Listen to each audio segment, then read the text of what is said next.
আজি দিনটো অতি আনন্দৰ দিন আৰু আজিৰ দিনটোতে প্ৰদেশ কংগ্ৰেছৰ প্ৰাক্তন সভাপতি ভূপেন বৰা ডাঙৰীয়ায়ো ভাৰতীয় জনতা পাৰ্টিত যোগদান কৰিছে আৰু তেখেতৰ লগত প্ৰদেশ কংগ্ৰেছৰ সম্পাদক আৰু কেম্পেইন কমিটিত ভাইচ চেয়াৰমেনৰ দায়িত্বত থকা সঞ্জু বৰায়ো ভাৰতীয় জনতা পাৰ্টিত যোগদান কৰিছে। মই ভূপেন বৰা ডাঙৰীয়াক ভাৰতীয় জনতা পাৰ্টিলৈ আদৰণি জনাইছোঁ।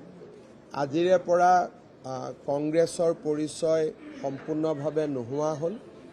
এতিয়া আমি এজন বিজেপিৰ গৌৰৱী কাৰ্যকৰ্তা হিচাপে বিজেপিক শক্তিশালী কৰিবলৈ, অসম মাতৃ আৰু ভাৰত মাতৃক শক্তিশালী কৰিবলৈ আমি কাম কৰিম।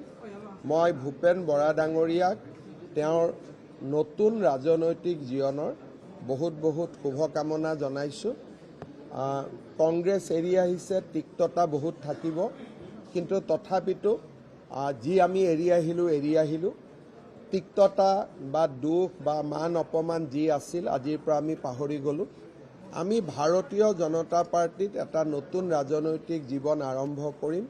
আমাৰ দলৰ আদৰ্শ সংস্কাৰ সন্মুখত ৰাখি আমি ভাৰতীয় জনতা পাৰ্টিৰ এজন গৌৰৱী কাৰ্যকৰ্তা হ'বলৈ প্ৰয়াস আৰু প্ৰচেষ্টা কৰিম। মই ভূপেন বৰা ডাঙৰীয়াক পুনৰ এবাৰ শুভকামনা জনাইছোঁ আৰু আমাৰ ভাৰতীয় জনতা পাৰ্টিৰ পৰিয়াল তেখেতৰ লগত একেলগে থাকিব আৰু পৰিয়ালৰ সদস্য এজনক আমি যি ধৰণে মৰম আৰু সন্মান আৰু যি ধৰণে আত্মীয়তাৰ মনোভাৱেৰে আমি বিজেপিত থাকোঁ, সেই একেই পৰিৱেশ ভূপেন বৰা ডাঙৰীয়ায়ো নিশ্চিতভাৱে লাভ কৰিব।